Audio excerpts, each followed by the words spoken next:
नमस्कार सर्वांना, श्री स्वामी समर्थ. तर तुम्ही बघितलं असेल शॉर्ट व्हिडिओमध्ये की आम्ही कोकणात चाललो आहे. कारण की आता शिमगा येतो लवकरच आणि त्यामुळेच चाललो आहे. कारण की घराचं थोडं काम पण बाकी होतं. गेल्या वर्षी तुम्ही बघितलं असेल माझ्या घराचं काम चालू होतं, पण थोडं काम राहिलं कारण की खूप पाऊस पण पडत होता. त्यामुळे आम्ही थांबवलेलं काम. आणि आता आम्ही आलो आहे ते म्हणजे अनुसया हॉटेलमध्ये. आम्ही आलो ना इथेच थांबतो कारण की ते खरंच खूप छान जेवण भेटतं आणि नाश्ता वगैरे पण असतो इथे. पण जास्त करून इडली, मिसळ, असं भजी वगैरे तेच असतं नाश्त्याला. तुम्ही बोलाल डोसा वगैरे तर असं काही भेटत नाही ते. तर आणि मालवणी जेवण तर खरंच खूपच छान लागते ते. आणि जास्त लांब पण नाही, म्हणजे आतमध्ये पण नाही जायचं आपल्याला. आपण हायवेने जातो ना तर रस्त्याच्या साईडलाच हे हॉटेल आहे अनुसया म्हणून. पण खरंच खूप छान उत्तम जेवण भेटतं इथे. तुम्ही कधी आलात तर इथे नक्की येऊन जा. आणि आम्ही आधीच थांबणार होतो, पण आम्हाला इथली सवय लागली त्यामुळे आता आम्ही कुठे थांबतच नाही दुसरीकडे. आणि मी घेतले म्हणजे छान असे कांदे पोहे. आणि मला कांदे पोहे आवडतात फार, पण आमच्या इकडे जास्त करत नाही कोकणामध्ये. इथे डोसे, इडली हेच प्रकार जास्त करतात. आणि माझ्या नवऱ्याने घेतले ते म्हणजे ऑमलेट पाव. तर त्याला वार असेल तर त्याला तो बघतच नाही मग नॉनव्हेज खायला. आणि याच्यात एक गंमत झाली आहे, ती पण अचानक झाली आमची. बघा, मी पुण्याची आहे, तर पुण्याकडचे कांदे पोहे स्पेशल असतात. आणि माझा नवरा कोकणी आहे, त्यामुळे त्यांनी बरोबर नॉनव्हेज घेतलेलं आहे. हे अचानक घडलेला प्रसंग आहे एक. आणि खूप छान प्रसंग होता एक. प्रत्येकाने आपल्या आपल्या गावचे जे मेनू आहेत ते घेतलेत खायला. आणि येता येतं ना इथे कालकाई देवीचं मंदिर लागतं, पण आम्ही गेलो नाही कारण की याने पण नॉनव्हेज खाल्लेलं. तर आम्ही घरी वगैरे जाणार आहे आणि मग नंतर 1-2 दिवसांनी येणार आहे इथे दर्शनासाठी. आणि खरंच खूप छान मंदिर आहे इथे. ह्या साईडला आणि रस्त्याच्या बरोबर मधोमधच त्याचं मंदिर आहे. पण तिथे कसं लोकांना पाय वगैरे पडता येत नाही. हे बघा हे मंदिर ते. त्यामुळे ना ते मंदिर आता तिकडे देवीचं तिथे तुम्ही जाऊन पाय वगैरे पडू शकता, वटी भरू शकता.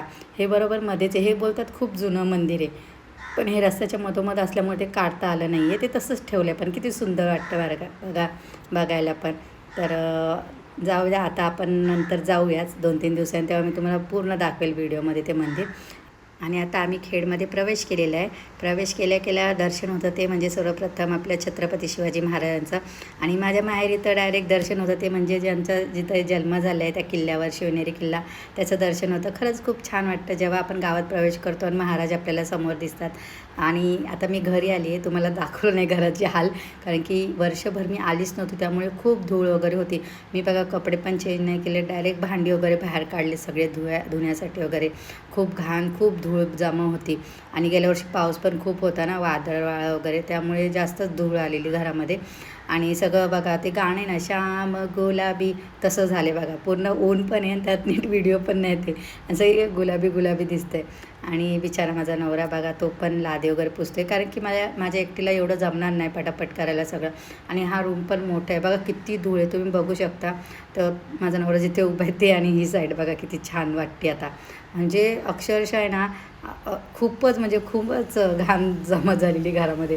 तर आता आम्ही ठरवले 2-3 महिन्यांनी येत जायचं, म्हणजे एवढी घाण होणार नाही घरात. हा जर कोण राहत असेल तर मग काही टेन्शन नसतं, डायरेक्ट यायचं आणि फ्रेश होऊन मस्त आराम करायचा. पण असो. आणि हा आहे दुसऱ्या दिवसाचा व्हिडिओ, जिथे मी सुरुवात केली जिरा आणि ओव्याच्या पाण्यापासून. तुम्हाला तर माहिती आहे माझी सुरुवातच याच्यापासून होते सकाळची. तर डोंबोलीला कशी मी बरणीमध्ये ना पावडर करून ठेवलेली आहे, पण ती मी आणलीच नाही आहे. इथे ना जिरा आणि ओवा घेतला आणि त्याचंच पाणी केलं आहे. आणि सकाळी सकाळी खरंच जिरं ओव्याचं पाणी पिलं ना खूप छान वाटतं. आणि आपल्याला जे कोणाकोणाला बघा ॲसिडिटी वगैरे होत असेल किंवा पित्त होत असेल, त्या लोकांनी ना हे आवर्जून हे पाणी प्यायचं. कारण की काही काही जणांचा ना खूप प्रॉब्लेम असो, उन्हात गेलं किंवा नको त्यावेळेस खाल्लं काही, समजा टायमिंग चुकला तर त्यांना लगेच जळजळ होते, छातीत दुखतं. तर तुम्ही हे रोज सकाळी ओव्याचं पाणी पिलात ना, तर तुम्हाला बघा 2 महिन्यामध्ये ना लगेच फरक जाणवेल. पण असं नाही आहे का 1 दिवस प्यायचं, 4 दिवस नाही प्यायचं, असं नाही करायचं. सतत तुम्हाला 1-2 महिने तरी हे पाणी प्यायलाच लागेल, म्हणजे तरच तुम्हाला तो फरक दिसेल. आणि जर तुम्ही चहाचे खूप मोठे शौकीन असाल तर तुम्ही हे पाणी पिल्यानंतर अर्ध्या तासाने चहा वगैरे पिलात तरी चालेल. आणि आता ते पाणी पिल्यानंतर थोडा तरी योगा करायचा असतो. तर इथे माझी खूप मोठा योगा चालू आहे, ते म्हणजे अंगण साफ करणं. काल मी ना सगळा कचरा वगैरे काढलेला, तर तुम्ही साईडला बघू शकता. रात्री खूप कचरा गोळा करून जाळला पण आम्ही इथे.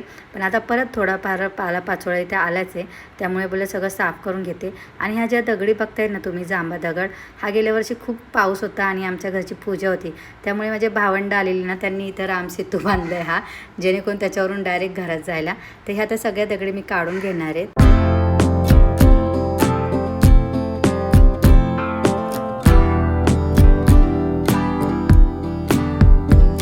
आता सगळी कामं करून झालेली आणि नंतर आलेत ते म्हणजे हे खेळी करायला. हे शिमग्याच्या आधी प्रत्येकाच्या घरोघरी जातात. गावात जेवढी घरं आहेत तेवढी घरं घेत असतात आणि खरंच खूप छान गवळणी वगैरे बोलतात हे लोक. आणि यांचे ना असे 5-6 ग्रुप असतात वाडीमध्ये, ते प्रत्येकाच्या घरी येत असतात आणि खूप छान छान गवळणी बोलतात. आणि मला तर खरंच खूप आवडतं ते DJ वगैरे लावून आपण गाणी वगैरे ऐकतो, त्याच्यापेक्षा हे यांना जे गवळणी बोलतात त्या खरंच खूप सुंदर आहेत.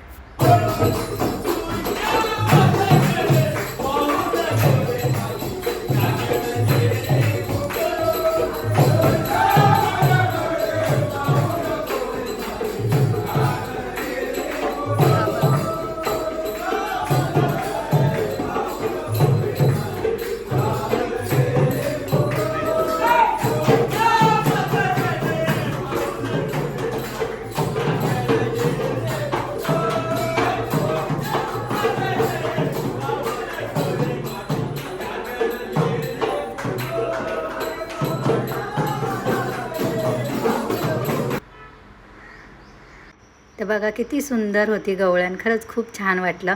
जे आपण मोबाईलवर वगैरे ऐकतो ना, त्याच्यापेक्षा ही असे गवळणी ऐकायला खूप सुंदर वाटतं. आणि आता हे दुसरे आलेत, म्हणजे असे 5-6 ग्रुप असतात त्यांचे, ते येत असतात.